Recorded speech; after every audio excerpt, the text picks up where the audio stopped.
Thank you for calling Late Night Taco Delivery. If you are calling to place an order, unfortunately the store is closed due to the fact that we are about to record a podcast. We'll be closed for another half an hour-ish. If you're calling to listen to the show, congratulations, you are just in time. So kick back, relax, and enjoy.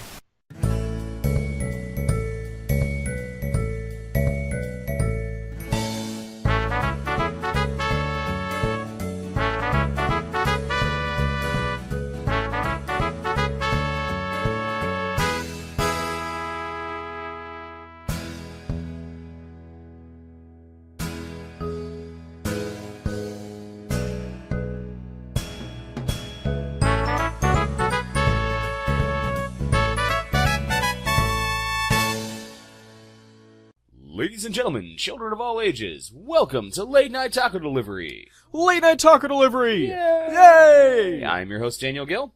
And I'm Jonathan Knoll. And we're here to talk about nerd stuff. As always. As always. How are you, my friend? I'm feeling very sciencey today. And I can feel the anime in my bones. Yeah, you said you were watching Soul Eater with your brother.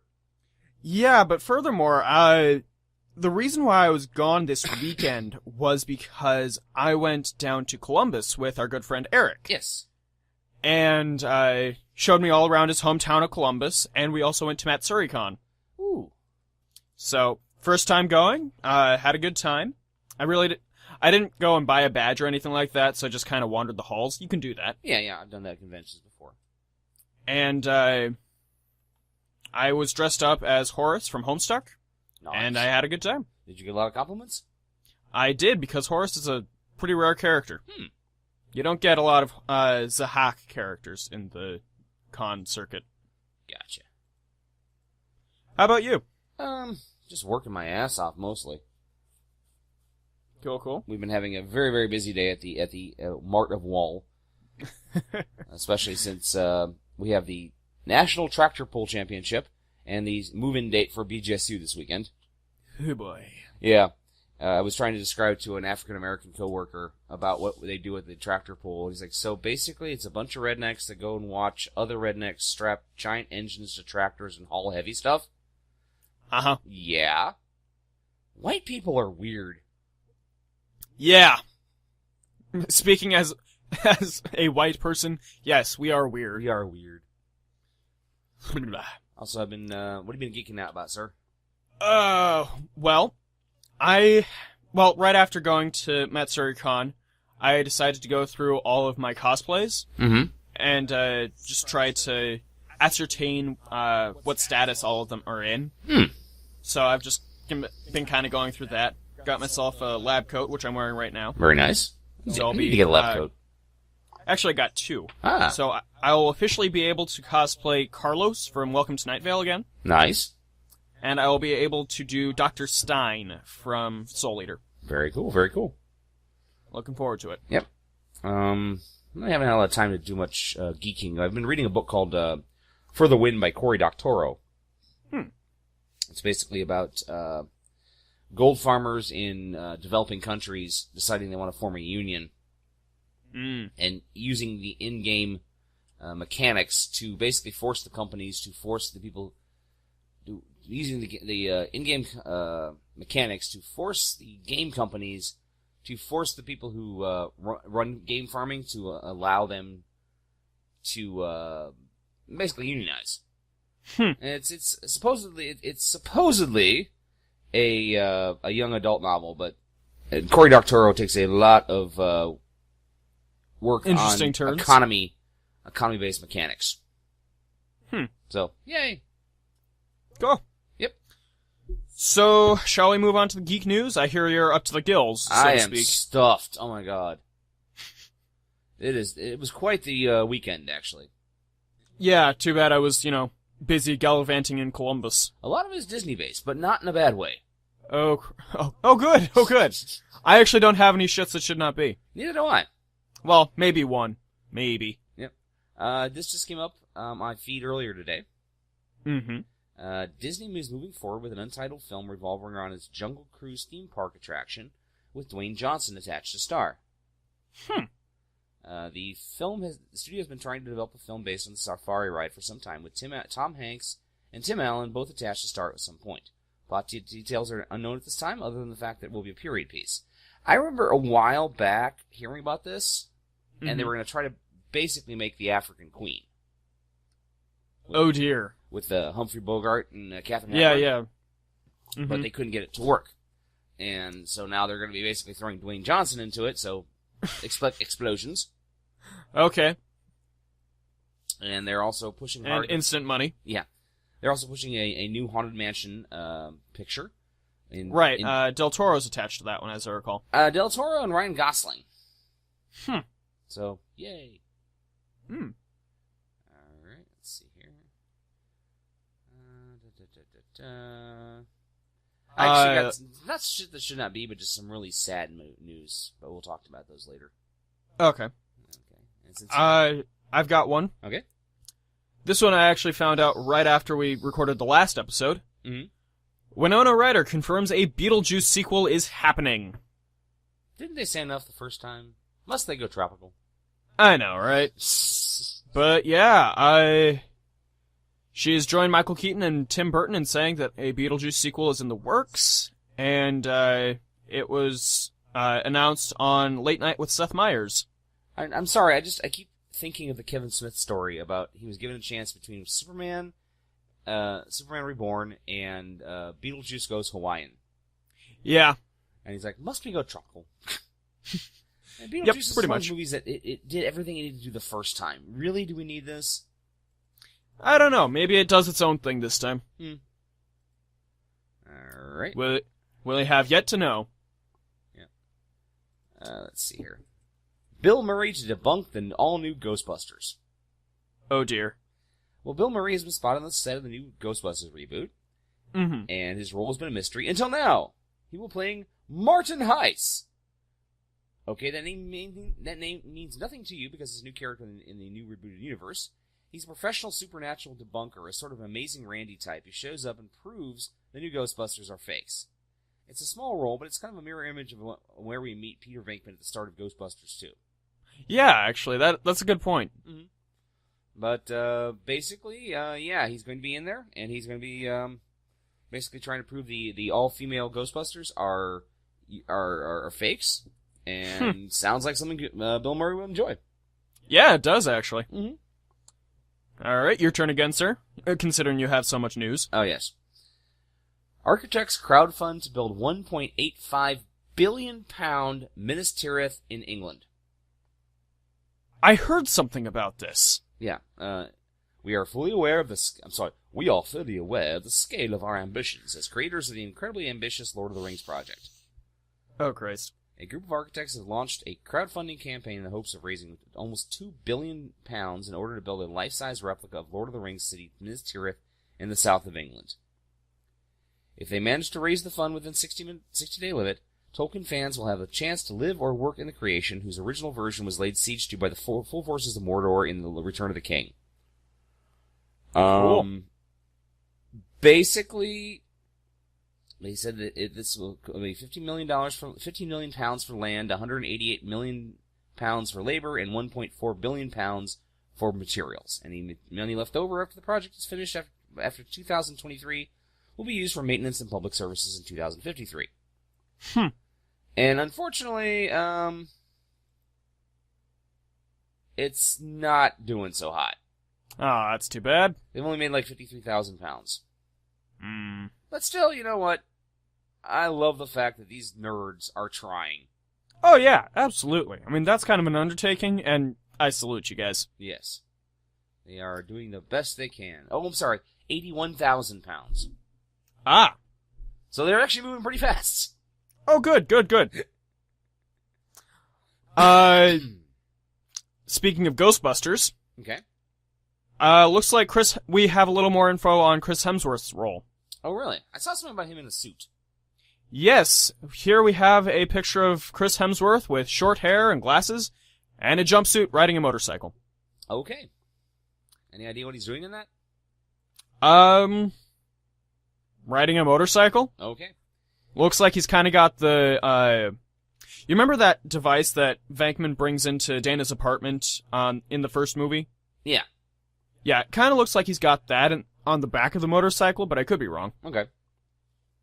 Now, I remember back in the old days, there was the Real Ghostbusters TV show, the cartoon. Mm-hmm. There was an episode where Janine, who was the receptionist, actually dreamed she was a Ghostbuster and came into the real world wearing a pink jumpsuit. Mhm. So I'm curious if this is like a dream sequence for Chris Hemsworth, considering he's the receptionist in the new Ghostbusters. That'd be an idea. Mm-hmm. I kind of like that, actually. Yeah. All right, your turn. Shane Black's Predator sequel will reinvent the franchise. Oh dear, they're making a Predator sequel? Well, actually, they're doing a reboot, apparently. Being directed by Shane Black, who was originally one of the writers on the original Predator. And also the director of Iron Man 3. Iron Man 3, yeah, and Kiss Kiss Bang Bang. And he's also, well, he's actually was a big writer back in the 80s. A lot of big exploding movies. Lethal Weapon, Last Boy Scout, etc., etc. And we do like our splody movies. We like our exploding movies. He's also basically saying they're going to be taking it back to the roots of the character, which apparently involves big muscular men in a jungle. But the one thing that actually surprised me was he's doing Doc Savage. Interesting. He's developing a 1930 adventure pick Doc Savage, which is basically based on an old pulp hero. Mm-hmm. He was like the epitome of human evolution. Very intelligent, very strong, could do lots and lots of cool stuff. There was one movie made back in the 70s, and it tanked because it was extremely campy. I think he's a Marvel character, too. No, he's not. He's more DC. Really? Yeah, he's been used in DC a number of times. I remember a couple of years ago there was a crossover series that DC did with Batman, the Spirit, and Doc Savage. And I think the Shadow was involved in there somewhere. Was it called Masks? No, I don't remember exactly what it was called. But they had that, and they also, I think DC has the rights to Rocketeer as well. Mm. So they have this whole vision of 1930s pulp action, which they haven't unfortunately done anything with. Anyway, let's see here. Toy Story 4 finds Buzz and Woody on the search for Bo Peep. Oh, cool. Actually, that's a story I'd like to see. Yeah, basically, as I mentioned earlier, D23 opened up this week, and D23 is the official Disney convention. Mm. And they basically reveal a shit ton of stuff they do. For example, they're doing Cars 3, Incredibles 2, Finding Dory, and a couple original ideas. Cool. Like the new Moana, I think is what it's called. It's a Disney princess film set in Polynesia. Sweet. Mm-hmm. And Dwayne "The Rock" Johnson is one of the voices. Anyway, I like Dwayne. He's cool. Yeah, but he's in freaking everything. Well, he's good at what he does. That's fair. So basically the idea is that Bo Peep was not in Toy Story 3 and actually worked beautifully into this. So Woody and Buzz Lightyear go out to find Bo Peep and bring her back. It's a very special, emotional, lovely story, but it's also extremely funny. John Lasseter made it clear he only wanted to return to the Toy Story universe if they could figure out a way to make something unique to the franchise. So basically, Buzz and Jessie got hooked up, and Woody was actually kind of in love with Bo Peep, but she apparently got sold at the yard sale. So the two buddies are going to go out and find her. Cool. And I'm like, you know what? I'm not a huge fan of, continuing the Toy Story series, because Toy Story 3 was such a great capper. Oh, yeah, absolutely. But Schindler's Toy Box. This sounds like it's got possibilities. Yes, I like the idea. Okay. Harry Potter is a thing. Yes, it is. And apparently it just doesn't want to die. Because now we have filming underway for Fantastic Beasts and Where to Find Them. Yay! I know you're not a big Harry Potter fan. I'm not, but I know a lot of people are, so I know for for a lot of people this is a big triumphant moment for the Harry Potter fandom. Mm-hmm. I was just hoping for J.K. Rowling to continue the stories of Harry Potter. Said it maybe in 2020 or so when it actually catches up to the epilogue of Deathly Hallows. Oh, that'd be interesting, yeah. And maybe show what Harry as an Auror. Mm-hmm. I think that's what it's called. Yeah, an Auror. Auror, and basically maybe have a new Voldemort-like horror coming along, and so Harry Potter's kids have to stop him or something. There's actually a thing that Eric showed me while I was out called The Omen, which is kind of actually surprisingly well-made fan film of what happens next. Not necessarily with the Harry Potter characters themselves, but still interesting nonetheless. Speaking of which, yes, this is just me being me. We have set plans for my trip to Disney World in January.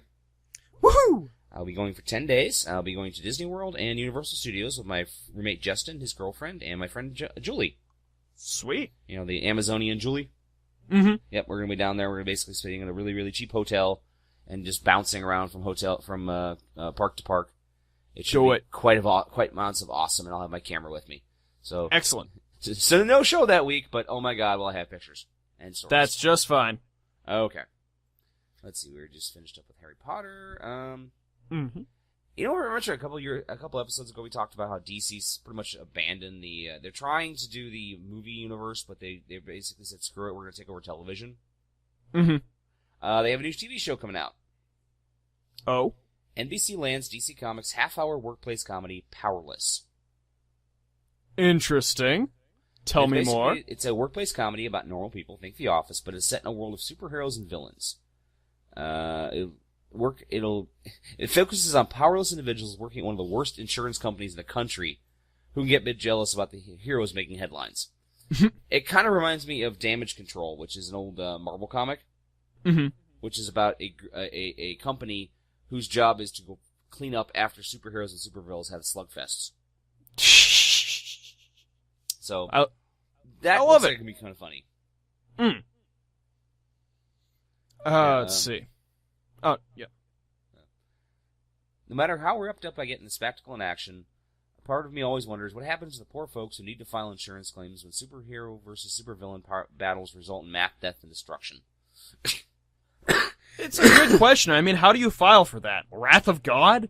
Yeah. Oh, yeah, you gotta get to your Section 23 D4 or whatever in your tax form. It's pretty simple. You go and you look, and you have to check superhero. You have to check which one it is on the list. If it's another one, then you have to check other, add their name, add a list of problems. Now, we will have to come and verify your claim, but give us 4 to 6 days, and we'll get that done for you. Exactly.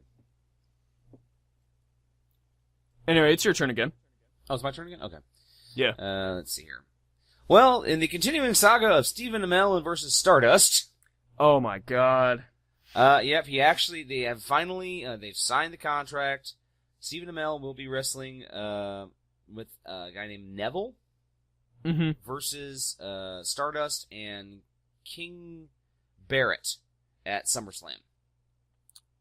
So, yay for celebrity guests beating the hell out of wrestlers.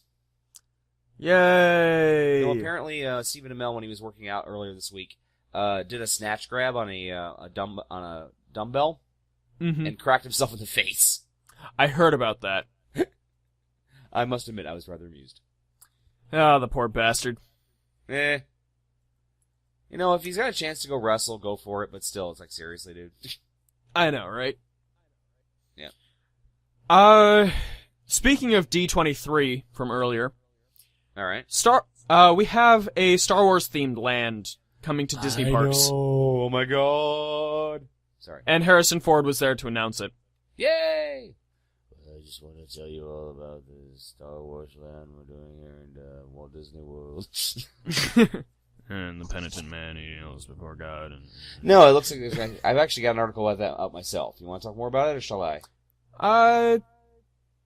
All I'm gonna say is, neat. But yeah, go ahead and talk. Well, basically, they're gonna have 2 major attractions, which one has you riding the Millennium Falcon on a customized secret mission. They're going to have Star Wars Cantina. It's basically going to be set up in a place that looks a lot like Naboo. Very colorful, very, lots of rocks and mountains and such. And I'm just like, fucking take my money right now. Just shut up and take it, please! It's going to be 14 acres, which is the largest expansion onto an existing Disney park ever. And I want it so bad. Oh my god! I actually had our podcast buddy Tim Lifite here the other day, and showed him about this because apparently his computer's been down. So I got the joy of showing him Mark Hamill in his Jedi Knight robes. I saw that too. The word "squee" came out of his mouth. Sounds about right, especially knowing Tim. And then we talked, and then we told him about the Star Wars land. He's like, "We must go see this. We must go see this as soon as it starts. We must go see this when construction starts, and just sit there and watch them build it." I'm like, and then we sat around and watched an old Humphrey Bogart movie called Stand-In, which was kind of amusing. Fair enough. Okay. But yeah, if he's gonna pay for the trip, then I'll go. All right, let's see here. Actually, brand new news for once. Ooh! Not a reboot, not a remake, not a sequel. You've piqued my interest.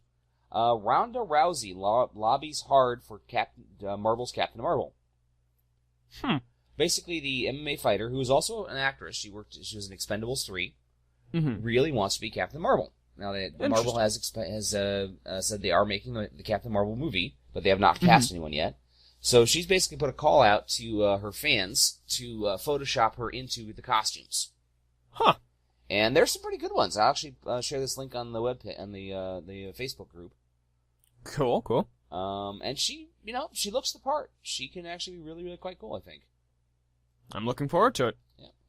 I'm okay. People are like, oh, she can't act. She's just an MMA fighter. You know what? A lot of great actors have been athletes in the past, so I have no issues with this.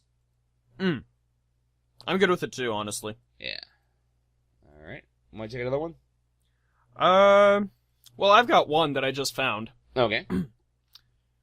We have a new photo for Rogue One. Yes. Wait, a new one? Yeah. I think. Okay. Tell me more. So we have, an actor by the name of Mads Mikkelsen in it. And the one that caught my attention, Alan Tudyk. Yeah, actually, I read a little about that. He's doing a performance capture character. Cool. Basically, he's a reboot. But what caught my attention is Hong Kong action legend Donnie Yen is in it. Yeah, I was noticing that too. I'm like, oh my god. So basically, Rogue One is about the kind of darker side of Star Wars. These are the good bad guys. Or the bad good guys, or whatever. These are the guys who do whatever it takes to get the job done. And I'm very interested in this. And as we all, for the most part, know, these are the guys that are responsible for getting the Death Star plans to the Rebel Alliance. Yes. These are the rebels who many Bothans died to get these plans. Well, yeah, but this is like before Episode 4. Yeah. So yeah. Oh, actually, I do have a shit that should not be. We'll go to that. We'll get to that later. Okay. Let's see. NBC says the Xena Warrior Princess reboot is happening. Oh, good. Yay, reboots again. Basically, word broke last month that NBC was looking to reboot Xena Warrior Princess. Though the original Xena herself, Lucy Lawless, quickly dismissed the reports as just a rumor. But apparently, it's no longer just a rumor. NBC Entertainment Chairman Bob Greenblatt has said we're in the early stages of developing a new take on Xena, and we're looking for a writer. We want to do it.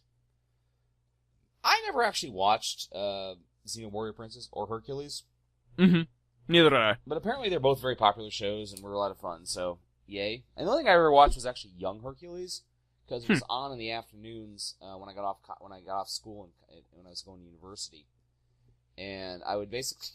For like a year, I lived in a little tiny efficiency apartment, and I had a television that only had reception. I didn't have cable or anything. It had UHF, VHF reception.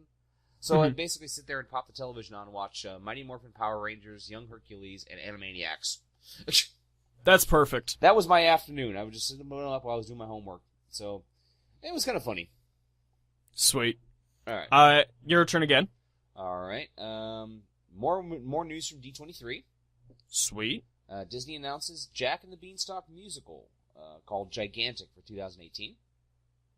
They made a Jack and the Beanstalk movie just a few years ago. Yes, but this is an animated Jack and the Beanstalk. They've made that before, though. Back in the 40s. Yeah. I mean, really, though, Need I go fee fi fo fum, he hi ho hum? Basically, we'll feature more than just a couple living on a cloud. We'll actually introduce an entire world of giants, including storm giants who wreak havoc. And don't expect a love story between Jack and the princess, who is a child princess. He's a grown man that she thinks is a doll, basically. Only friendship, guys. Only friendship. Okay, thank you, Jesus. But apparently it's going to be, also the music will be by Kristen Anderson Lopez and Robert Lopez, who you can blame for the music from Frozen. Set in Spain during the Age of Exploration, Disney's gigantic follows adventure seeker Jack as he discovers a world of giants hidden within the clouds. Cool. So, new Disney movie. Speaking of Disney movies, I'm going to just jump this one real quick. Go for it. You know my love of Kingdom Hearts, right? Yeah. My, oh my god, Kingdom Hearts! Mm-hmm. It has been confirmed there will be a Big Hero 6 world in Kingdom Hearts 3. Sweet! Take my fucking money. Just do it. Right now. All of it. This is my bank account. Here. Yes. Just like, here's my wallet. Just stick your vacuum in. Suck it all up. Holy shit. Leave the condom. But I'm just like, oh my god, I must play this game. Unfortunately, my roommate just sold the PlayStation 4, so I'm going to have to buy a new one. So son of a... Well, he sold it and bought an Xbox One. Protests. Because, well, it's Xbox. Microsoft. Yeah, Windows 10 was trying to download earlier. I'm like, nope! Yeah, I know what you mean. Yeah, I actually shut off all updates on my computer. I have to manually put them in. Yeah, I basically just download the security updates and such. But I'm like, no, Windows 10. I'm not downloading for at least a year. Thankfully, the upgrade does not expire for at least a year. Thank goodness. That's good. But all right, let's see here. On the other side of the studio lots. All right. Scooby-Doo animated movie is in the works at Warner Brothers. Okay. Let's see. Are they going to CGI it? Well, they already did CGI. Yeah, basically, while we had the last two live-action ones, Scooby-Doo and Scooby-Doo 2 Monsters Unleashed. Right. We are having pretty much the same people do it, but adding some new folks to the fold. Alright. We'll be adding Allison Abbott, who has credits on Fantastic Mr. Fox, Corpse Bride, and Frankenweenie. Okay. That's in good the producer. Films. It's going to be directed by Tony Cervone, who is responsible for Space Jam. Everybody wants the Space Jam. Actually, there's something about LeBron James still wants Space Jam 2 to happen. Yeah, I heard about that while I was on my trip. Well, apparently, he's been bitten by the acting bug because he was in the some movie this week. Some summer. Ah, crap! What's the name of the movie? I think it was Trainwreck or something like that. Trainwreck, yes. He's in there playing himself, but also John Cena's in there as well. John Cena. Da da da da da. Though I love the fact that they actually call him a Mark Wahlberg looking motherfucker. Because I've always this is the day I saw him. He looks like a lost Wahlberg brother. Yeah, I can see it. Yeah. But anyway, no, LeBron James really wants to do Space Jam 2. Actually, while we're on the subject of John Cena, while I was at MatsuriCon, there were so many John Cena cosplayers. Why? Because apparently he has reached meme status. Oh, God. This is also compounded by the fact that all you had to say was, "Do it!" really, really loud, and a chorus of people would continue with, just do it! Don't let your dreams just be dreams! Real life cannibal, Shia LaBeouf. Actually, had I not done a Homestuck cosplay, I would have gone as Shia LaBeouf. Oh my god. We've really got to find me a cosplay at some point so I can go to a convention. Yeah, we do. I mean, I've got the long hair now, I got the beard, I'm still looking at doing, Uncle the dude? Iroh, but... Yeah. the dude, I can definitely do the dude. Please do the dude. The dude buds. Anyway. I can dig it. Alright, let's see here. All right. I've got one last good story, and the rest of it is shit. So I'm just gonna go you the good story right now, okay? Okay. Meet Marvel's newest female superhero in Moon Girl and Devil Dinosaur. Cool. 1978, Marvel Comics published Devil Dinosaur, a story by Jack Kirby about a red Tyrannosaurus Rex and his caveman-like friend Moon Boy. Mm-hmm. But apparently they're bringing it back, but it's going to be Moon Girl now. It's the helms are Amy Reeder, who wrote Madame Xanadu and Batwoman, and Brandon Montclair, who wrote Rocket Girl and Fear Itself, and artist Natasha Bustos. And it looks like fun. It's basically it's a modern day take. Apparently, Devil Dinosaur falls through a time portal, and is adopted by this young black girl, which I think is kind of cool. Cool. Well, I have let's see. I have 5 stories left. Okay, I have 1, 2, 3, 4, 5, 6, 7. Okay. And 2 of those are just. One of them is really sad. And actually, 2 of them are extremely sad, and one of them is like seriously. Okay. Well, I'll get like 2 of them in. Okay. All right, go for it, man. So this is kind of a thing that I've noticed lately now because I have now seen the movie. Okay. Heavy Metal Magazine is going to be publishing a Narcopolis spin-off comic. Narcopolis. Narcopolis Continuum is a 4-issue miniseries that is based on the upcoming UK sci-fi movie Narcopolis. All right. From T-Squared Films. Okay. Looks like it will expand on the movie's universe in the comic book realm. I don't know. Looks pretty interesting. Nice. Plus, it's heavy metal. There you go. And I had no idea that they were still publishing. Yeah, they've been around for a while. Actually, I saw Mad Magazine still publishing. Yeah, that I did know. But yeah, okay, that looks cool. Okay, I take it back. This is not a shit that should not be. This is not a crappy story. Okay. It's kind of like a blink blink. Okay. Elvira, Mistress of the Dark. Animated series is in the works. Apparently, Elvira, whose real name is Cassandra Peterson, told fans at the Boston Comic-Con that she's working on an animated series based on her character. I remember this. Yeah, she rose to fame in the 1980s, hosting a Los Angeles weekend television show that presented horror movies. It was kind of a prototype of MST3K. Mm-hmm. First time I ever came across Elvira myself was an episode of Fall Guy with Lee Majors in the early 80s. Interesting. Back then, they used to have all these. Every show in the 80s, whenever there was like a Halloween or Christmas, always had a Halloween or Christmas themed episode, and apparently she was one of the Halloween themed episodes. And I just remember thinking she was really, really cool because she was, slinky black dress, huge boobs, really big hair. Yeah. And now she's like she gotta be in her 60s by now. Yeah, something like that. And she's still very good shape. So good on you, Oh, Elvira. yeah. Good on you. I agree. This one is just cute. Oh, I love cute. We're gonna need cute. We're gonna need cute before we hit my next stories. Okay. Alright, so then the not-so-cute one first. Alright. Silence of the Lambs home used in 1991 film is up for sale. I saw that! Yeah, the house that the Buffalo Bill scenes were filmed is up for sale. I'm crying over you. I'd fuck me so hard. Yeah, but yeah. It's up for sale. It's actually a very good-looking house. Mm-hmm. But yeah, it's up for sale. Cool. Yeah. Now for the cute story. Okay. Dad built Star Wars rocking speeder bike for his mini Princess Leia. Aww.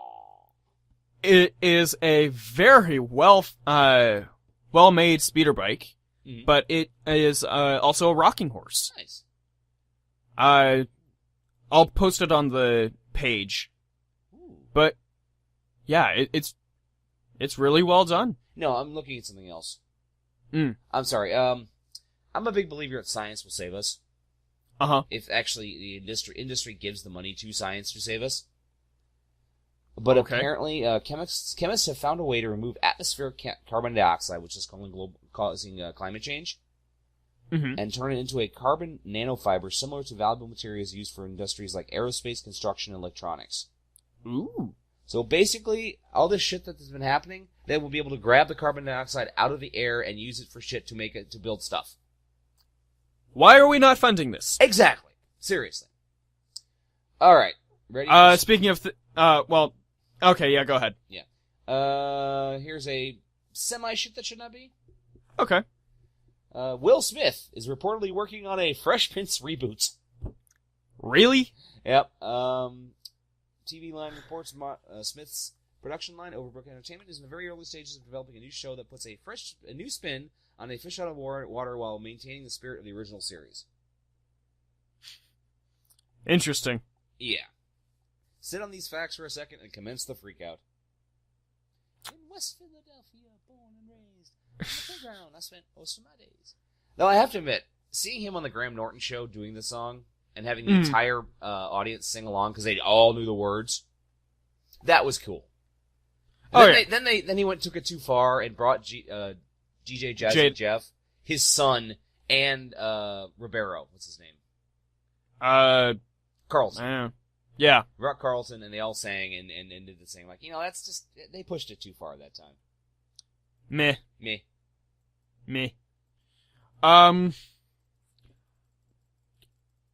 This one I'm kind of tied on. All right. I mean, I don't really give two craps. Okay. But it's still kind of a, you really want to do this? Yeah. Live-action He-Man movie. He-Man! Recruits Thor Ragnarok writer to pen script. Still there? I'm just trying to blink loudly. Fair enough. Really? Yeah. Really? Mm-hmm. I remember seeing He-Man in the theaters with Dolph Lundgren. Yep. It was pretty bad. It was classic 80s cheese. Mm-hmm. Poor Frank Langella. A fantastic actor. Since then has gone on to the amazing film Frost Nixon. Mm-hmm. And yet, this is on his resume. Yeah. And they're trying to do it again? Yep. The fuck, man? Are they going to stick Al Pacino as Skeletor this time? I don't know. I feel like that would be a pretty good fit. Considering he was in Jack and Jill, it might be a step up. That's possible. Look, as long as we have Adam Sandler nowhere near this movie. Oh, God. You probably want to play Orko. Speaking of which, let's do a check on Pixels real quick, shall we? Do we have to? Yeah, might as well. Pixels. Okay. Still showing. It has made $156 million against too much money. Against a budget of $88 million. It's almost made its money back. It's the Adam Sandler formula. They pulled it off again. And we're stuck with a piss-poor movie because of it. Yeah. Though apparently they have, I think I talked about it last week, that they're starting to cast Ready Player One. Yes, you did mention that last week. Okay.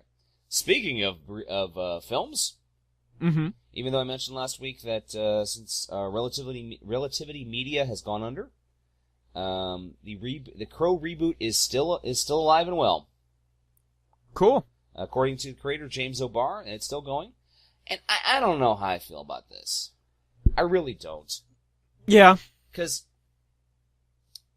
back in my late teens, early 20s, I was kind of a gothy, geeky, depressing guy.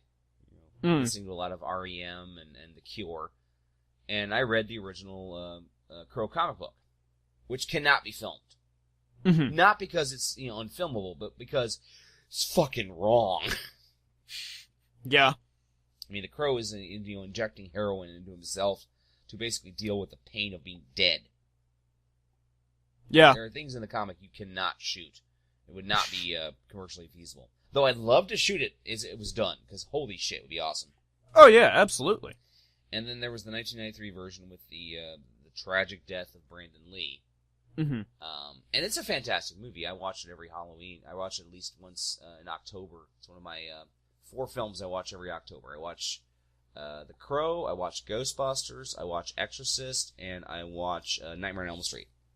Oh, I was surprised you didn't go Nightmare Before Christmas. No, it's more of a Christmas movie for me. Huh. But no, I watch those. Those are 4 movies I watch every year. For my, it's kind of a ritual for me. Fair enough. But Brandon Lee did a fantastic job in that film, and it's so sad that he passed away because of it. Hmm. I only have one last story. All right, I got. And it's a really sad one. I got. Is this about the? Let me ask you a question. Is this about Batman? It is. All right, you go ahead, man. It is with a heavy heart that I have to bring this news to us. Yeah. Yvonne Craig, best known... Okay, this is not the story I was thinking. Go ahead. Oh.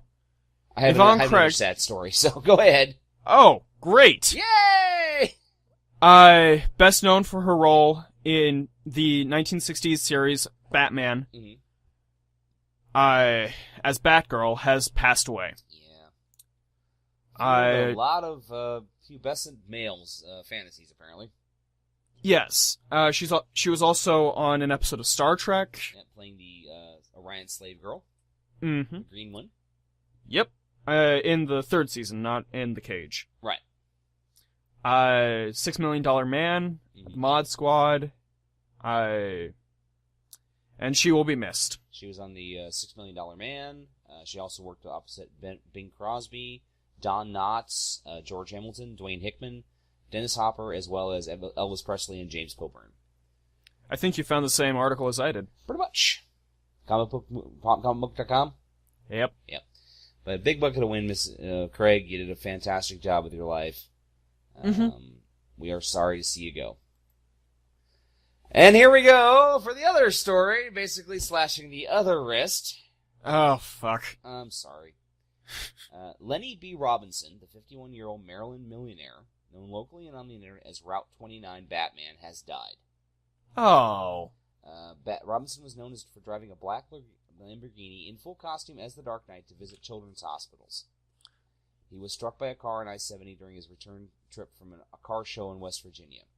No, really? Yeah, experienced engine trouble and was struck after he was pulled over, partially in a fast lane, to examine the problem.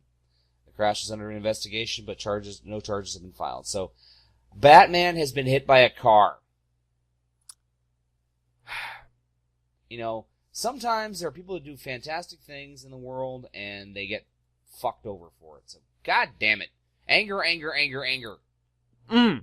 Speaking of anger, anger, anger, anger. Oh, fuck. Kindergarten Cop 2 is coming. No! Starring Dolph Lundgren.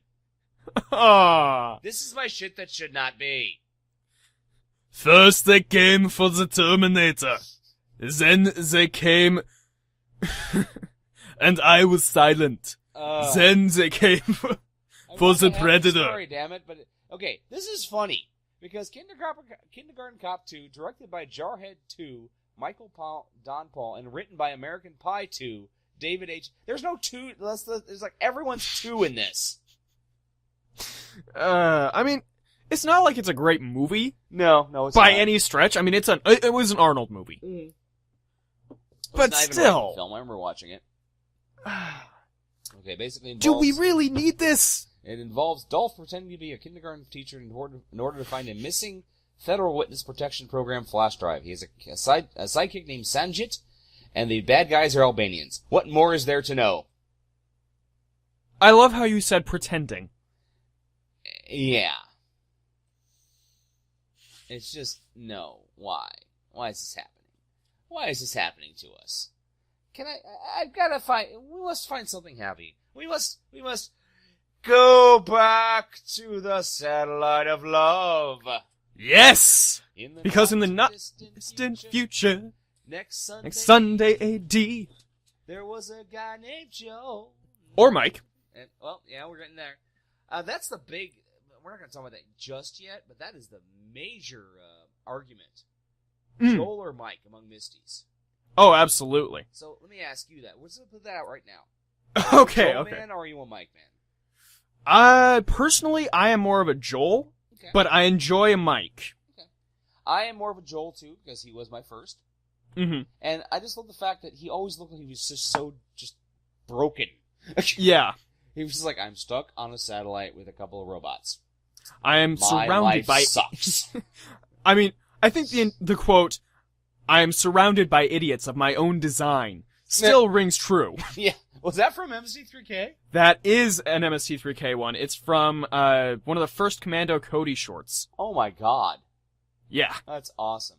Alright, let's talk a little bit about how MST3 got started. Yes. Go ahead. In the backlogs of TV history, there were these little things called UHF stations. UHF. Because we got everything on UHF. Yes, we did. And unfortunately, they really kind of don't exist anymore. I miss the UHF shows. I mean, when I was a kid, there was Channel 50 out of Detroit, and there was Channel 36 out of Toledo. Mm-hmm. And they were just awesome, because they would show everything. Oh, yeah. I mean, I've told the story before. I used to sneak down, when I was a kid, I used to sneak downstairs at night and watch Twilight Zone episodes on Channel 36 at like 1 o'clock in the morning. Mm-hmm. And I'd be dead at school the next day, but I didn't care, because I was watching, a fantastic show. Oh, absolutely. But they would show, regional wrestling and, let's see, just reruns of stuff and, first run syndication, weird shit. Mm-hmm. And it was awesome. It was just all made of awesome. Oh, yeah. That's one thing I've tried to get away from being that guy going, hey, you kids don't know how good you've got it these days. But you really, really, really should have. I wish you could have had that chance of, having the UHF shows when you were a kid. Oh, yeah, absolutely. And really, that's just the thing. Because we've moved on to a world that is completely digital now, UHF just isn't marketable at all. No, it's not, unfortunately. But I wish there was still that contingency. The thing is, it's kind of been taken over by the internet and YouTube. Yeah. I mean, let's face it, you can find anything on YouTube anymore. This is true. I actually downloaded an Alice Cooper horror film earlier today. It's called Monster Dog from 1984. I haven't actually watched it yet, but I'm like, Alice Cooper in a horror film. I must see this. I am with you right there. You know my love of bad 80s horror films. Yep, and that's kind of what brought about the beginnings of Mystery Science Theater 3000. Mm-hmm. Because there was this guy named Jim Mallon, who was working on this UHF station in Minneapolis. It's called KTMA. Mm-hmm. KTMA 23. Mm-hmm. And he was working with a cameraman named Kevin Murphy. Mm-hmm. And he had... and Minneapolis is kind of the spawning grounds for a lot of great comedians. Which makes me wonder, why Minneapolis? It's because why not? Maybe. Because they get trapped inside because of all the snow, and they just like, fuck it, we're going to go make comedy. I mean, they say that comedy is pain plus time, so... Yeah. Yeah, I can see Minneapolis. But yeah, so from there... That is where we meet Joel Hodgson on the comedy circuit. Now, Joel Hodgson actually, by this point, had actually been a nationally known comedian. Yes. He'd been on the Johnny Carson show, for God's sakes. Mm-hmm. And he had done a brief stint on Saturday Night Live. Right, but he just decided he was not interested in being a big star. No. He just, I always thought it was interesting that after, he quit MST3K later on, he ended up becoming a props master on various shows in Hollywood. Mm-hmm. Including Sabrina the Teenage Witch. No kidding. Yeah, he was he built the puppet of Salem, the cat. Wow. Yeah. Anyway, Color me impressed. But yeah, so pulling in some local talent, and with a shoestring budget, they began to write a little show in this last-rated delicatessen, and they wrote the now famous host segments, and as they say, the rest is history. And the show basically started in 1988 on Thanksgiving Day on KTMA. And apparently the show never, they didn't have a script originally. No, they did not. They would basically riff the stuff live. Yep.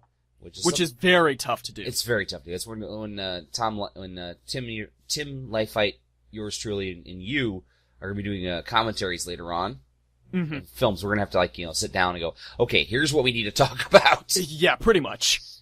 Basically have a framework. There was actually an episode where Joel, on the original KTMA shows, where Joel could not be there that day. Mm-hmm. So they actually wrote an episode where he was locked out of the show. There was also an episode where Trace Beaulieu, whom I've met. I've actually met both Joel, Trace, and I've also met J. Elvis Weinstein, You lucky Frank bastard. Conniff, You fucking lucky bastard. and Mary Jo Pehl. Ugh. I went to a cinematic Titanic show in Ann Arbor a few years ago. It was awesome. Anyway, there was an episode where Trace couldn't be on the show, so they had this idea where Crow had been frozen, so they turned him into a Christmas tree. No, I remember back in like 2010, 2009, Riff Tracks was doing one of their first live shows in Franklin, Tennessee, which was like 20 miles from where I lived at the time. Mm-hmm. They were going to be doing Plan 9 from Outer Space, and I just did not have the money to go see them. Oh, I was I'm so sorry, man. depressed. I was just like, I hate my life. But, no, basically the show ended up going on the Comedy Channel. Yes, which is now the world-famous Comedy Central. Right, it was actually run by HBO. And that was the first time I actually came across MST3K. Was the first time I ever heard about it was in a magazine article in Entertainment Weekly back in the late 80s when I was having my I was in my orthodontist's office having my braces tightened. It's one of those things that it's always stuck with me because it described the show in like a little blurb, and I'm reading this going, my God, these are my people. And then later on, Comedy Channel merged with the Ha Channel, which was a basic cable channel. And one of the few shows that managed to survive both of them was MST3K. Yes. MST3K was kind of picked up on the Comedy Channel because of its long runtime. Because at the time, the Comedy Channel just didn't have the shows necessary to program a full day. Right. So they needed to have like a 2-hour block. Mm-hmm. Now, I was reading it was called Mystery Science Theater 3000 was originally, apparently Joel just blurted out, what do we call the show? What do we call the show? Mystery Science Theater 2000. Mm-hmm. And they decided to throw the 3000 on there, so it sounded even more spacey. Yeah, but the 3000 also makes it, more never mind. Anyway. But yeah, so 10 seasons, 200 episodes pretty much. Oh my God, yes, I have watched every episode. Same here. I basically, I've got them all on my computer. So do I. My God, the download. Holy shit, that was huge. Yeah. It took me like 3 weeks to get it. Mm. Sorry, I'm a horrible person that downloads things. No. In this case, it is a situation of, there I go there. Well, even as MST3K says, keep circulating the tapes. Exactly, I was just going to say that. Yeah, they wanted people to see the show, and they understood that pirating was going to happen. So yeah. it kept going on as time goes on. Now, let's see here. MST3K. Now, the show, like I said, started in 88, started airing on Comedy Central in 1990, I think. Right, 1990. Right outside of the 80s. Mm-hmm. And then season 5 is when Joel decided to leave. Yes. Apparently he'd been having arguments with Jim Mallon, and he just wasn't having fun with the show anymore. Mm-hmm. So he walked away, which was, I can understand that. Yeah, absolutely. And they got Mike to come in. Now, Mike was originally, was one of the writers. Yep. And they sent Joel out in a box of hamdingers. To this day, no one will ever agree on what the hell a hamdinger is. A hamdinger is actually like this weird little sandwich that is really, really awful. Which is why nobody on the satellite ever looked in the box. But yeah, so that is what a hamdinger is. Okay. Yeah. They found an escape pod in a box marked hamdingers, just on the off chance that something very, very bad happened. Mm-hmm. Not like Dr. Forrester would have cared, though. Yeah. That was like when Dr. Forrester and Frank and Joel were the main characters, that was like the classic time for me. And then they got Dr. Forrester and Frank and Mike. That was okay, but I don't know. I mean, Joel, like I said, was my first. So, let me ask you a quick question. Go ahead. What was your first episode of MST3K? Do you remember? Well, Family Legend states that it's actually Pod People, which is Joel's favorite episode, funny enough. Okay. Now, I don't have any memory of this one. The first episode I remember is Hercules and the Captive Women, which is my favorite episode to this day. Really? Yes. It has everything for it. Huh. It's got a fantastic movie that's just truly awful. It has quick riffing. It has memorable riffs. It even has gypsies show up in the theater for the one and only time. No, actually she showed up twice. Nope. When she barfed in the episode with like the teen what was the name of that movie? Oh crap. It starred Mimi Van Doren. Oh, Untamed Youth? Yeah, she barfed in the theater. Oh, I don't remember that. I'll have to look. Yeah, she basically brought her in and she barfed up cotton. I thought that just happened in the host segment there. No. It was actually in the film. Because I just remember distinctly Tom Silver going, "Oh my god, it's like fluffy pudding." But yeah, so Hercules and the Captive Woman is the first one I remember. I'm gonna have to watch it tomorrow. Alright, and yours? Believe it or not, Pod People. Really? Yeah, I just remember seeing it, because apparently my father had been watching MST3K for a few weeks before I saw it. Mm-hmm. So I was living at home, and I was running through the house doing something or other. He grabbed me by the nape of my neck. My dad, beats me up from time to time. It's kind of funny. And it's like, sit me down. It's like, watch this. And I watched it. I'm watching it, Pod People going, "Oh my god, this is hilarious." Mm-hmm. It's like, "Oh, look, a potato." Oh, Christ, I love that part. "Oh, look, another potato." And then, I lost it. Potato with large when ears. they're doing the soundtrack, it's like, drum solo by John Bonham. I lost it. Because I'm a huge Zeppelin fan. Oh my god. I was just rolling. And then from that point on, when I tried to watch MST3K with my dad as much as possible. I think my favorite riff on that episode is actually, "Trumpy, do you know what fun is? Is it the part where I break you in half?"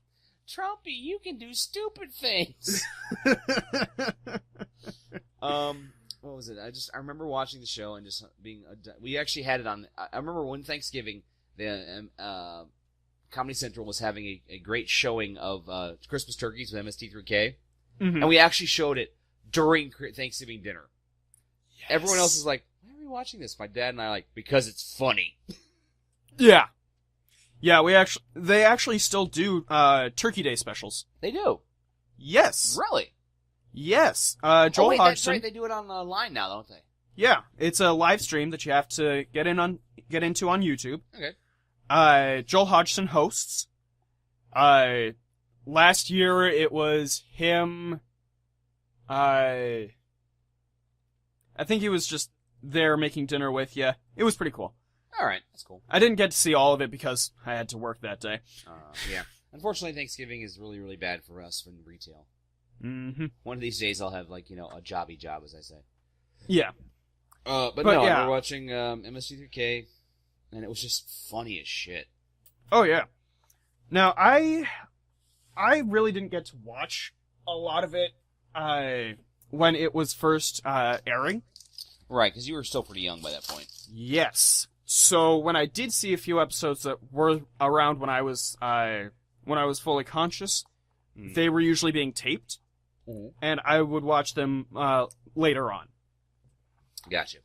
Which is how I pretty much fell in love with Mike. Now, I mentioned that I'm a Joel fan. Right.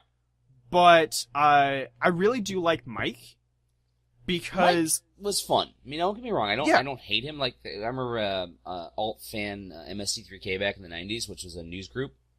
Mm-hmm. That was the eternal fight: was Mike or Joel, Mike or Joel. And people just had this irrational hatred of Mike. Yeah, I know, right? Well, the thing is that Mike is ostensibly not Joel. Exactly. He was trying to be a completely different character, and that's fine. Mm-hmm. I think that's important, especially because by that point we had 5 seasons of Joel. Right. So by the time Mike comes in, it's Joel is the bot's father, right? Mm-hmm. Mike's their best friend or little brother. He's like the big brother. He's like the buddy. Yeah. He's the pal. Yeah. He's the one that the bots can make fun of, but at the same time, they still like him. Right. I like the cut of his jib. I like the cut of your jib, sir. But yeah, Go ahead. No, you go ahead. Oh, basically, I just remember watching the show, and I watched the most. I tried to catch as many episodes as I could back in college. Mm-hmm. Unfortunately, that was during my time period when I just didn't watch TV. I was going to university. I was studying all the time. Yeah. And catching the show was kind of weird. Now, I do remember one moment I about died laughing. It was just after the Sci-Fi Channel had premiered. Yes. And they were just throwing shit up. Whatever they had, they would throw shit up. Mm-hmm.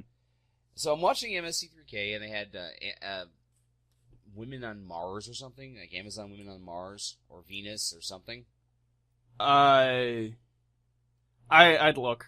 Okay. I'll look. Okay, it was like some black and white show, and I'm watching it, and then they went to commercial, and I flipped over to the Sci-Fi Channel, and they're showing the original movie without the riffing. And I'm like, holy shit.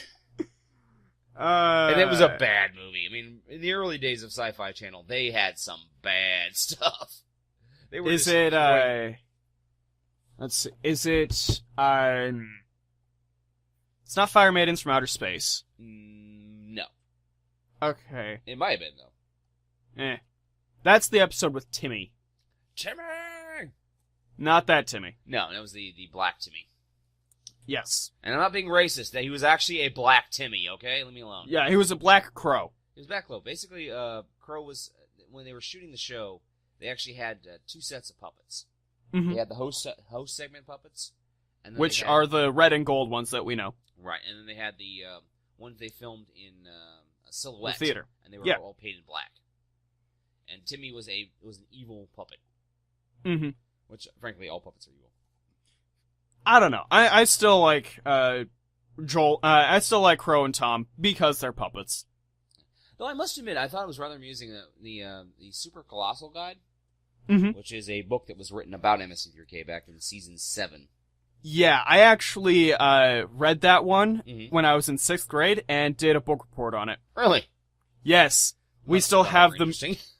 It was so much fun. I actually remember building a crow that actually had a functioning mouth made of cardboard. And my brother made a Tom. And I came on presented as Joel. I can see you playing Joel. I can see me more as Mike. Yeah, I can see that. We need to get some jumpsuits. Yes. We need to get some jumpsuits. You can be Joel, I can be Mike, and we'll build a damn Tom Servo and a crow. We need to make this happen. I have all the equipment to do these damn things. Anyway, sorry. So this book report, it was a video book report. Okay. And so I came on as Joel, pitched the book, and then in the background you can still see that there's a movie playing. It is The Land of the Metal-Eating Bird. It's a little weird cartoon. I have seen that where he poops out a car.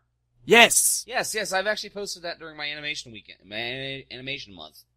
Yeah, and just as we're about to start the riffing, the episode stops, but it was still a good time. But yeah, that is part of why MST3K is so bloody important to me, is because it is so wound tightly into my matrix. Okay. Makes sense. Sort of like Star Wars is so tightly wound into mine. Yep. Or Tim's. I mean, really. I don't know what the hell's wrong with him, man. Is there a word for it? No, there is not. I mean, I grew up on Star Wars, but he lives fucking Star Wars. He breathes it. Holy cow. He breathes C-3PO. I don't know what happened. But yeah. So that is why MST3K is so important to me. Okay. Anything to say on that matter? You know, good for you, man. I grew up on MST3K. I mean, well, not grew up. You know, my formative years in my late teens, my early 20s, I grew up on. I enjoyed watching the show, and it gave me an idea about, you know, as long as you've got a camera and an idea, you can do anything. Oh, absolutely! It's one of the big influences on me for going into this film production major. Oh my god, I can't wait for you guys to start making films. I am all up for this, dude. Tim's like, when are you gonna film with me? I'm like, whenever you need me, man. When I'm not working, I will be on your beck and call. Mm-hmm. And once I've got a bit more editing training, I will be working with Tim also. Yes, there is so much fantastic filmmakers in Bowling Green. Mm-hmm. And I have to sit down and work on my script. Do it. Charger. I mean, like I said, if I can do a movie set in the 1980s, if I can find a 1970 Charger, I can go from there. Excellent. So, anyway. Well, you sent me this list just last week. Okay. And I was hoping that we could go through a few of them. All right. What's the list?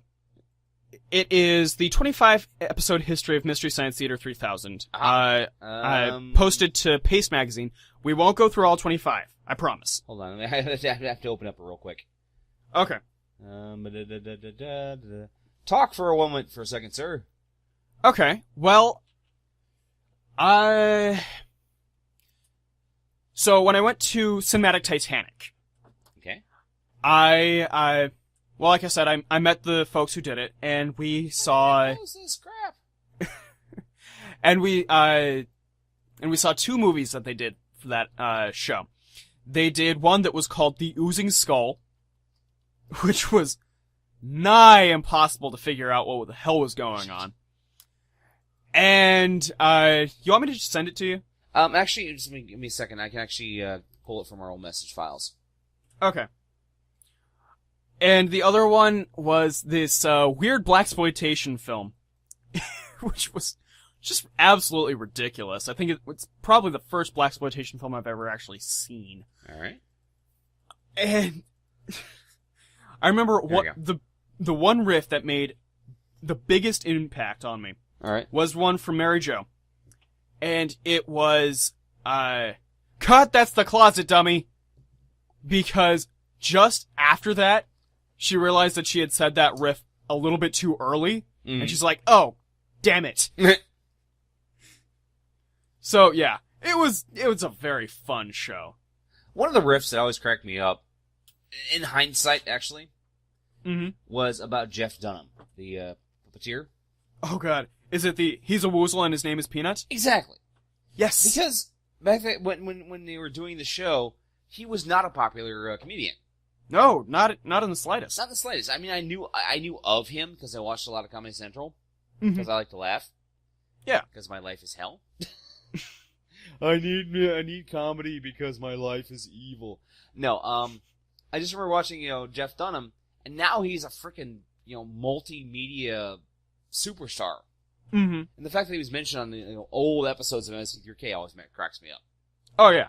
Just the references in general are one of the big things that I love about the show. Yeah. Because you can go back and research, and you will find billions of hours of just stuff to know. They fly. I mean, they just fly through. I just remember reading an article back in like 95, 96.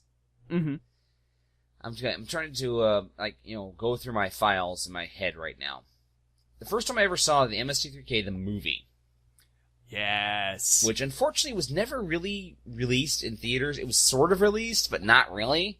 Yeah, it got a limited release. Release. As they'll say in the industry. Yeah, we rented my friend Greg and I rented it on VHS and watched it during one of our midnight Doom marathons. Yes. I think I mentioned on the show before. Greg and I used to play Doom so goddamn much. Yes, the chicken rocket launcher, as I recall, is one of my favorites. Yes. But we watched MST3K, and I remember reading an article. Basically, they did everything they could to make the jokes less esoteric. Mm-hmm. They had to be broader. Yeah. So This Island Earth jokes much funnier, much faster, and the thing is that this is one thing that is kind of a knock against Joel. Okay. Because he's so referential, some of the comedy that's used in that era of MST3K comes off as really dated. Which is something that you lose with Mike, because then it's not as nearly referential. It's more observational. Okay. I see that. let's see here. And basically, the list we're talking about here, Mm-hmm. cave dwellers. Oh my god, cave dwellers. Oh, cave dwellers. How much O'Keefe is in this film? Miles O'Keefe. To this day, that makes me crack up. Oh, yeah. It's a great line. And seriously, just the glider sequence. The fucking glider sequence. Oh, my God. Okay, I know it's not going to happen, Mm-hmm. but Ready Player One, the movie, should really reference MST3K somehow. Oh, I hope it does. Yeah. It needs to have the Joel and the bots or Mike and the bots somewhere in the film. Just for a split second. For a single frame. I don't care. Just throw them in as a nod. Yeah. Like, have them at the Rocky Horror premiere. Yeah, exactly. That would be ideal. And then there was they made a lot of Gamera movies. Yes. Oh my god, the Gamera movies. MST3K somehow managed to get a hold of a bunch of the Gamera films. Now, to those who are not in the know, Gamera is a competitor to Godzilla. Yes, he is a giant flying turtle. Who blows fire. Yes. And there is a theme song. Gamera. Gamera. Oh, no. Gamera is really neat. He is full of turtle meat. Yeah, We've been eating Gamera. Yeah, that was actually the second part of that. Oh, sorry. Yeah. Yeah, it's Gamera. Gamera. Gamera is really neat. He is filled with turtle meat. We've been eating Gamera.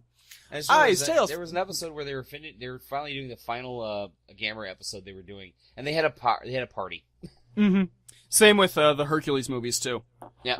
The Hercules movies. The two most famous episodes. Well, actually, sorry, 3 famous episodes. Mm-hmm. Santa Claus versus the Martians. Santa Claus conquers the Martians, sir. Sorry. Santa Claus conquers the Martians. Mm-hmm. Manos, the Hands of Fate. Mm-hmm. Manos, the Hands of Fate. Manos, the Hands of Fate. Manos, the Hands of Fate. And we'll have a little Manos taking us down to news time on Music Through the Night. And Manos, the Hands of Fate. Manos, the Hands of Fate was filmed on location in a vacant lot. And we have some little bit of Manos to take us through. Yeah. One of the worst movies ever made. Oh my god. Absolutely. Just finally. You actually were talking about when you did your epic trip across the country. Mm-hmm. You wanted to go see, was it Abilene, Texas? It's El Paso. El Paso. Okay, I'm sorry. And this is I didn't actually get to go on that part of the trip. I had to kind of cut my trip in half. But for trip 2, I definitely want to go to El Paso. Yeah. I want to see where Chernobyl happened, as they say. Yeah. Then there was the Space Mutiny. I love Space Mutiny. I Mike, actually have that one on VHS. That was one of the Mike episodes. That was one of the ones where the riffs came scattershot and fast. Oh, yeah. Big McLarge huge. A Big McLarge huge, Buff McDrinklots. Buff Drinklots. There was Both Vander huge. Both Vander. They just kept firing on all cylinders on that one. They were so perfect on that one. Mm-hmm. Roll Fizzle Beef. And the funny thing is, there was actually an episode earlier on where they did the same riff about making, hero names. Mm-hmm. They didn't repeat a one. They were so perfect and so well done, they didn't repeat a one. Yeah, it's incredible. The entire show is incredible. Well, yeah. We need a show like this again, damn it. That's why we need, if you get, well, actually, there is a show like that. I take that back. Give me a second here. Keep talking. Okay. Let's see. One of my favorite episodes that is not actually on this list, but still bears worth mentioning, is Hobgoblins. Hobgoblins, what you gonna do with those hobgoblins? You keep feeding me lines. Hobgoblins is just one. You keep feeding me these lines, and my brain just spits things out. Okay. Hobgoblins is one of those rare episodes where everything about it is horrifying. Oh my god, yes. I mean, it's like just when you think that the face has finally turned inside out, it turns inside out even more. It's that bad of a movie. Mm-hmm. And Hobgoblins, I think, actually deserves to be on this list more than Werewolf. Okay. Because of the weird hand puppets. Because of the, because of the Hobgoblin song. Yeah. And because of Tom Servo's Terminator, spiel at the end of the episode. Yeah. I went back in time, and I kicked him! It's just great, and I wish it was on this list, but it's not. No, it's not. Well, this is the episode later on, it was Soul Eater or Soul Catcher? Soul Taker. Soul Taker, thank you. Where, Joel came back. Yes, and so did Frank. Frank! Oh, Frank. Oh, Frank. TV's Frank. I actually, right near the end of my, time at Walmart, whenever I would do door greeting, I would usually, like, sing myself a song because I was bored. And one of the last songs I sang was Who Will I Kill? Oh, God! That is brilliant! Yeah. Oh my God, that is so fucking brilliant!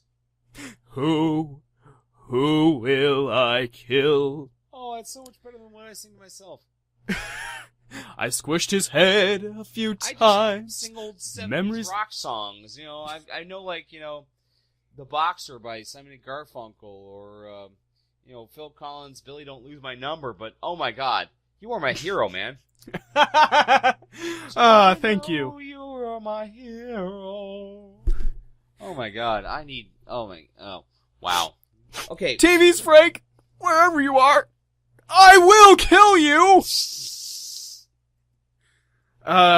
Samson versus the Vampire Woman is also one of the ones I have on VHS. Alright. Okay. I'm so blown away by the fact that you're so obsessed with, like, ancient technology. I'm still obsessed with this fact because, I'm sorry, I am a child of the 80s. We were trying to get out of this shit. Mm-hmm. And I don't even know if I can actually watch VHS anymore. I need to, like, you know, you need to come over sometime and, like, well, hook up the VHS to the television and see if it works. Because we Fair have, enough. Like, you know, the flat screen HDMI television. Mm-hmm. So wait, MST3K. What else we gotta say? Well, I guess I can go through the tapes that I still have on VHS, and I still like watching the VHS tapes, especially because of the weird interstitials and commercials that are still on there. I'm sorry. I just remember what I was trying to do. The other show that's sort of like MST3K. Mm-hmm. Incognito Warriors it's basically another show involving puppets and zombies. Hold on 1 second. Let me see here. WXP. Okay. Incognito Cinema Warriors.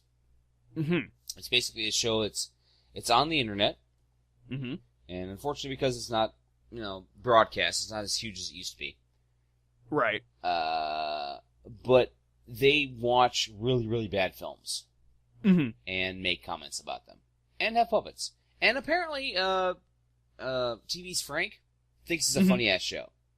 Oh yeah. Frank Conniff is kind of one of those guys where it's very hard to piss him off. Mm-hmm. If you do, though, you're probably a Republican. He is very, very Democrat. Oh, very much so. And it's... The problem is that I was raised a Republican. Mm-hmm. My party sucks.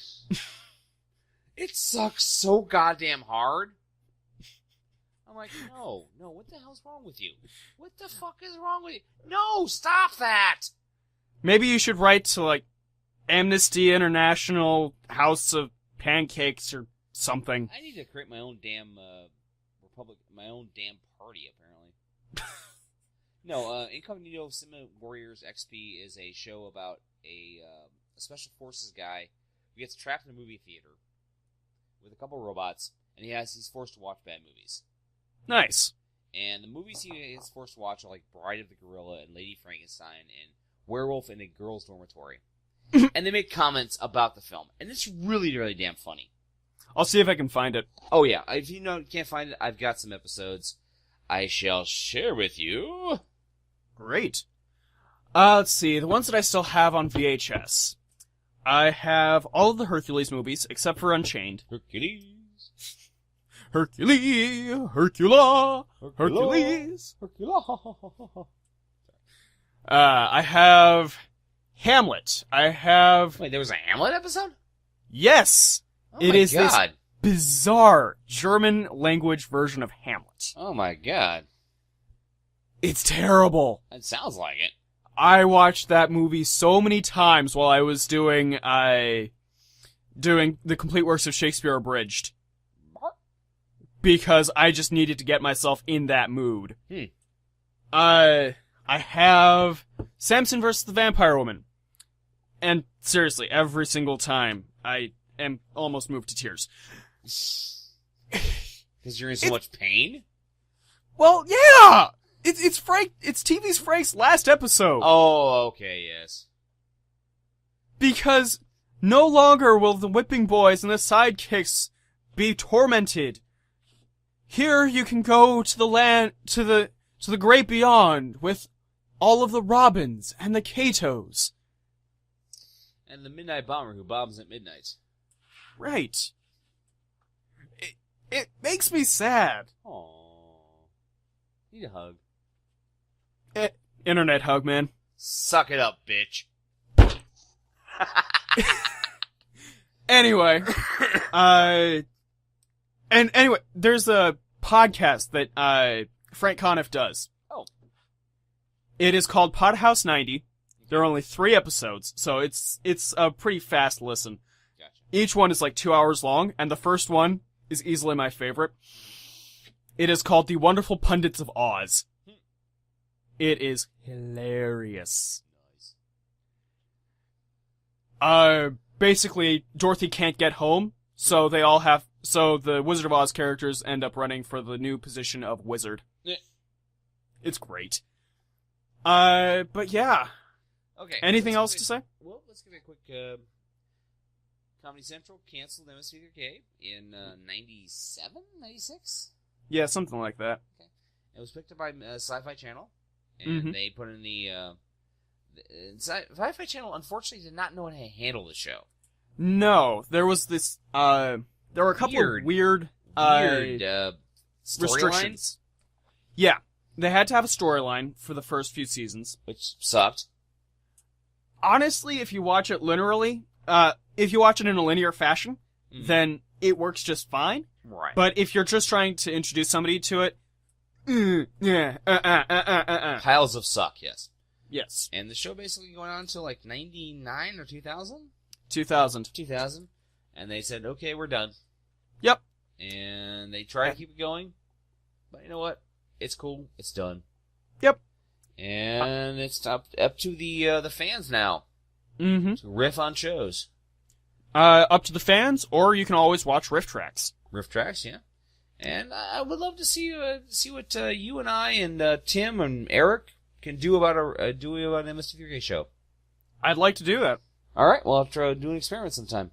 Mm-hmm. All right, we are at 1 hour and 30 minutes of our show. Mm-hmm. We probably should start delivering some tacos now. Probably. Anything else to say on MST3K before we go? You know what? It was a great show.